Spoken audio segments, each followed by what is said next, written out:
දවසක් කියලා පිළිගන්නවා හැමෝම. මේ ත්‍රිපොට් එන්ජින් එක අවසාන කොටස. ඉතින් දැන් රීඩ් ඩයල් එක තමයි හයි කරන්න යන්නේ. මේකෙදි අපිට පොඩි ගැටලුවක් ආවා. මේ මැනිෆෝල්ඩ් එක වදිනවා ක්ලච් අණ්ඩේ. ඒකින්ද මේ රීඩ් ඩයල් දෙකක් කපලා ගන්න උනා. අන්නතන ක්ලච් අණ්ඩේ ගෑවෙනවා. මේ මැනිෆෝල්ඩ් එක හයි කරන්න අමාරුයි. ඉතින් ඒකෙදි පොඩි මොඩිෆිකේෂන් එකක් කරන්න උනා. තව රීඩ් ඩයල් එකක් අපිට කපලා හදන්න උනා. ඉතින් ඉස්සල්ලාම ලොකු පැකින් එකක් දාගන්නවා යටට. ඒකේ ගම් ගාලා තමයි දාගන්නේ. මොකද මේ ආයෙ ගැලවෙන්නේ නැති හින්දා. මොකද යටට මේ රීඩ් ඩයල් කපලා දාලා උස්සලා තියෙන්නේ මේ අර ඉඩ ප්‍රමාණය පොඩ්ඩක් මතින්ද ඉඩ ගන්න මෙතන. ඒ කියන්නේ රීඩ් ඩයල් එක ඇරෙන්න වැහෙන්න ඉඩ මති හින්දා මේ රීඩ් ඩයල් එක ඇරෙන්න වැහෙන්න ඉඩ හදා ගන්න තමයි මේ ඒ විදිහට දාන්නේ. රීඩ් ඩයල් දෙකක් තියලා උස්සන්නේ මැද හාරලා. ඉතින් මෙන්න මේ විදිහට පළවෙනි පැකින් එක මේ විදිහට අලව ගන්නවා. ඊට පස්සේ අර අපි කපාගත්ත මේ රීඩ් ඩයල් එක මේ තියෙන්නේ අපි කපාගත්ත රීඩ් ඩයල් එක.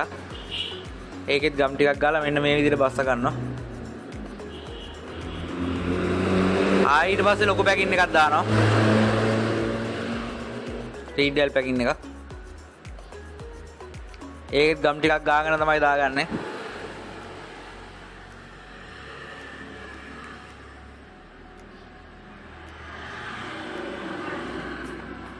ඉතින් ඒකත් මේ විදිහට දාගන්නවා.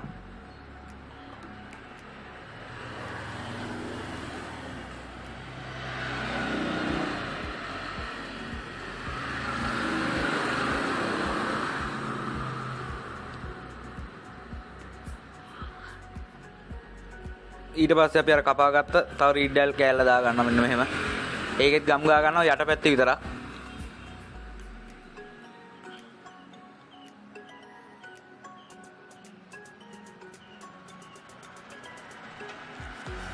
ඒකත් මෙන්න මේ විදිහට දාගන්නවා.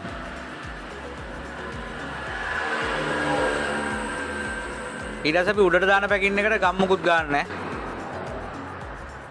රීඩ් ඩයල් එක හයි වෙන තැනට ගම් මුකුත් ගන්න නැතුව තමයි දාන්නේ. මේ තියන්නේ පැකින් එකේ ගම් මුකුත් ගා ගන්න නැහැ. මෙහෙම දා ගන්නවා. මෙතන ගම් අවශ්‍ය නැහැ. මොකද මේ රීඩ් ඩයල් එක මාරු කරන්න ඕන වුණොත් ගම් අවශ්‍ය වෙන්නේ නැහැ. මෙන්න මෙහෙම මේ පැකින් එක දාගෙන ඉවරලා අපි මේ තියෙන රීඩ් ඩයල් එක අපි මේකේ දත් දෙක පොඩ්ඩක් මෙන්න මෙහෙම නමනවා. ඔන්න ඔහොම නමනවා පොඩ්ඩක්. නමපුවාම පොඩ්ඩක් හොඳයි ඉතින්. ඒක විස්තර කරන්නේ නැහැ. මෙන්න මෙහෙම පොඩ්ඩක් නමා ගන්නවා. මේක ටැංක් එකේ වදින්නේ නැහනේ. පයිපොට් එකේ ඔරිජිනල් එකේ කරන්න යන්න එපා. මොකද මේ ටැංක් එකේ වදිනවා මේ රීඩ් ඩයල් එකේ දත. එහෙම වුණොත් රොඩ් එකේ හිර වෙන්න ඉඩ තියෙනවා. ඊට පස්සේ මෙන්න මේ උඩ පැකින් එක දාලා අපි මේ මැනිෆෝල්ඩ් එක හයි කර ගන්නවා. රුපියල් 850ක් විතර තමයි වෙන්නේ මේක කඩේ මැනිෆෝල්ඩ් එක. ඉතින් මේක මේ විදිහට හයි කර ගන්නවා. මේක දාන්න ලොකුම හේතුව තමයි ත්‍රිපොට් වල ගැටලුවක් තියෙනවා. මේ පෙට්‍රල් ආපස්සට ගහන ඔතන ඇතුලේ සිව් එක ගෙවිච්ච ගම. ඒකින්ද තමයි මම මේ රීඩ් ඩයල් එකක් නිර්මාණය කරුවේ මෙතෙන්ට දාන්න. ඒකට සමානව හොඳ ප්‍රතිචාරයක් තිබ්බා මේක මේ කරන්න පුළුවන්ද කියලා අහලා. ඉතින් අපි මේක සම්පූර්ණ ස්ටාර්ට් කරලා බලමු මේ වැඩේ හොඳයිද කියලා. ඉතින් ටැංක් එකේ සිව් එක ගෙවිලා නම් ත්‍රිපොට් එකේ ඒක අනිවාර්යයෙන්ම හදන්න ඕන. මොකද පට්ටල් දාලා පුරවලා වෙන කිසිම දෙයක් කරලා తాවකාලික දේවල් කරන්න යන්න එපා. මොකද ඔරොත්තු දෙන්නේ නැහැ එන්ජින් එක රත් වෙනකොට. ඒකින්ද මේ පුරවලා සිව් එක ගන්න කපලා තමයි හදා ගන්න ඕනේ. එහෙම හදනවනම් ඒකට විකල්පයක් විදියට තමයි මම මේ රීඩ් ඩයල් එක මෙතන දාන්න නිර්මාණය කළේ. ඉතින් මේ විදියට නට් ටික හොඳට තද කර ගන්නවා.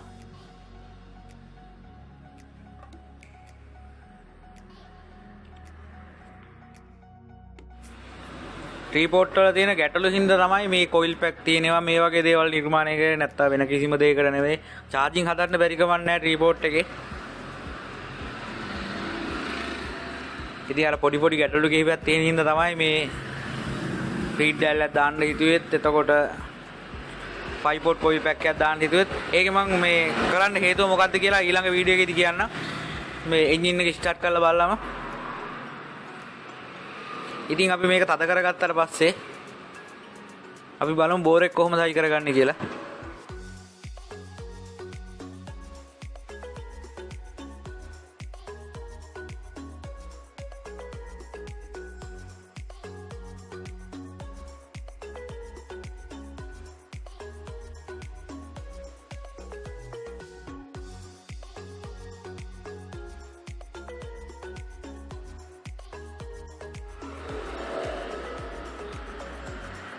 දැන් මේ ඉඩ හදාගන්න මේ පැකින් ටික දාලා මේ රීඩ් ඩයල් දෙක දාලා තියෙනවා මේ ක්ලච් අන්ට කොහොමවත් ගෑවෙන්නේ නැහැ. ඉතින් ඒක නූලටම තියෙනවා මෙතන හයි කරලා. ඉතින් අපි බලමු කොහොමද දැන් බෝර් එක හයි කරගන්නේ කියලා. මේ තියෙන්නේ පිස්ටන් එක 5 පෝට් පිස්ටන් එකක් තමයි මේ තියෙන්නේ. මේ තියෙනවා ගැජන් පින් රේසරේ. මේ ගැජන් පින් රේසරෙත් වර්ග දෙකක් තියෙනවා. කූරු ටිකක් ඉලිප්පිලා වගේ තියෙන එකක් තියෙනවා. අනික කූරු ඇතුළට වගේ ගිහිලා තියෙන එකක්. ඉතින් හොඳ එක තමයි කූරු ඉලිප්පිලා වගේ තියෙන එක. ඉතින් මේ ගැජන් පින් රේසරෙත් මෙහෙම දා ගන්නවා.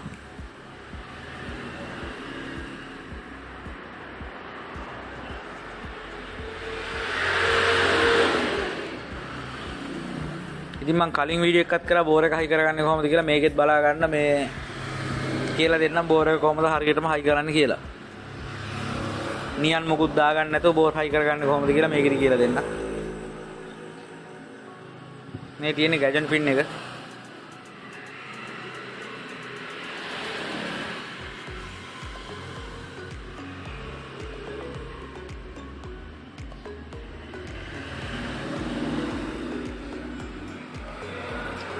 මෙන්න මේ ලොක් එක දාගන්න ඕනේ එහා පැත්තට. දැන් මේ පැත්තේ ලොක් එක දාගෙන තියෙන්නේ. ඉතින් මේක එහා පැත්තට දාගන්න මෙහෙම ලොක් එක. ඊට පස්සේ මෙන්න මේ ෆ්‍රයි වීල් එක අරගලා පිස්ටන් එක පල්ලෙහාට මේවා ගන්නවා BDC වලට.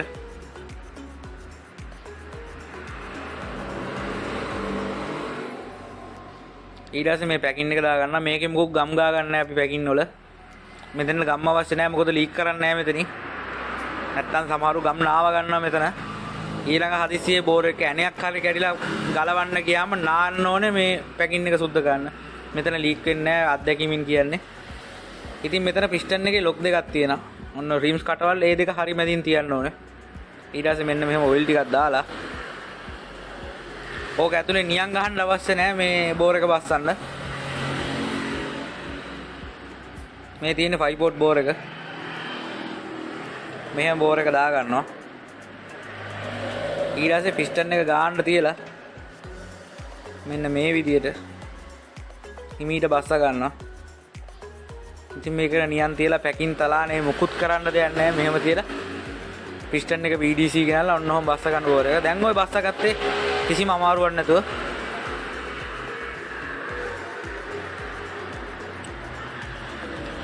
ඊට පස්සේ බලමු කොහොමද මේ හෙඩ් එක හයි කරගන්න කියලා. ඉතින් මේකට තම ගෑස් කට්ටයක් තමයි දාගන්නේ. තම ගෑස් කට්ටයකට ගම් ටිකක් ගා ගන්න ඕන. අපි ඒකට සැලක් ගා ගන්න. සමහරව එන්ජින් එකට සැලක් ගන්න. අපි හෙඩ් එකට විතරයි මේ සැලක් කියන එක ගා ගන්න. මෙන්න එහෙම ගෑස් කට්ටයකට මේ ගා ගන්න සැලක්. ගෑස් කට් අලවන්න විතරයි අපි සැලක් පාවිච්චි කරන්නේ. නැත්නම් වෙන කිසිම දෙයකට පාවිච්චි කරන්නේ නැහැ. ඒක එන්ජින් මැලුවෝ කියලා ගැටලුවක් නැහැ. අර ලීක් කරන ප්‍රවණතාවය වැඩි සමහර වෙලාවට සැලක් ගාපුවම. ඊට පස්සේ මම හෙඩ් එකේ ගා ගන්නවා.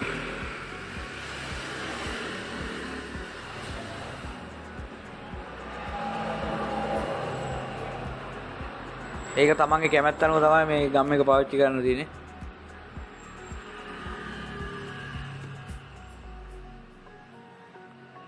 ඊට පස්සේ මෙන්න මෙහෙම ඒකෙන් නට් ටිකයි වොෂර් ටිකයි දාගන්න.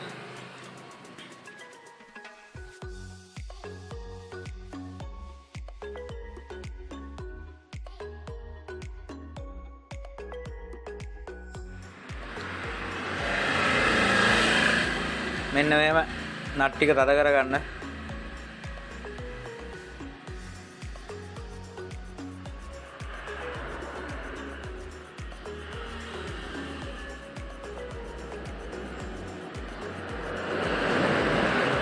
ඉතින් මේ එන්ජින් එක හදන්නේ මොඩිෆිකේෂන් එකක් විදියට. මේ රීඩ් ඩයල් දමන්නේ. එතකොට කොයිල් පැක් හයි කරන්නේ මේ මොඩිෆිකේෂන් එකක් විදිහට තමයි මේක ප්‍රොජෙක්ට් එකක් විදිහට තමයි මේක හදන්නේ. ඉතින් මේක ගොඩක් දෙනකොට වැදගත් වෙයි මේ වීඩියෝ එක බලන්න. මොකද මේ වීඩියෝ සෙට් එකේම මේ එන්ජින් එක වෙනස් කරගන්න ඉන්නවා නම් ඔයාලට ගොඩක් අදහස් ගන්න පුළුවන් මේකේ. ඉතින් මේක ඊළඟ වීඩියෝ එක අපි ස්ටාර්ට් කරලා බලමු මොනවද තියෙන අඩුපාඩු කියලා. සද්ද බද්ද තියනවද නැත්නම් කොහොමද කියලා.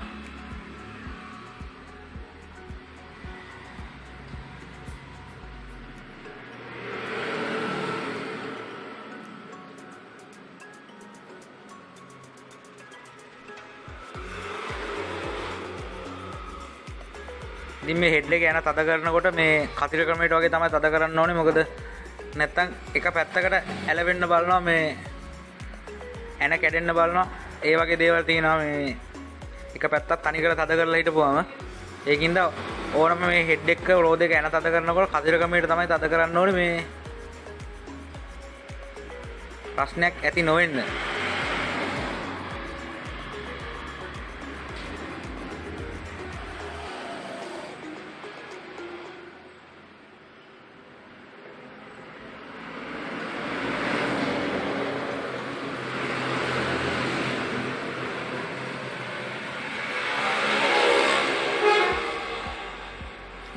ඉතින් මේ වීඩියෝ එක ගොඩක් දෙනකොට වැදගත් වුණා කියලා හිතනවා. වීඩියෝ එකට පොඩ්ඩක් කාලේ වැඩිපුර ගියා. මොකද මේ තියෙන වැඩත් වැඩි හින්දා ඉතින් ප්‍රශ්න ගැටළු මොනවා හරි ඇති යටින් කමෙන්ට් කරන්න. වීඩියෝ එක හොඳයි නම් ලයික් එකක් කමෙන්ට් එකක් දාන්න. ගැටළු මොනවා හරි තියෙනවා නම් කමෙන්ට් කරන්න. පුළුවන් විදියට මම මැසේජ් කරනවා හැමෝටම. මේ රිප්ලයි කරනවා. අලුත් වීඩියෝ එකකින් හම්බෙමු. එතෙක් ඔබට සුබ දවසක් කියලා ප්‍රාර්ථනා කරනවා.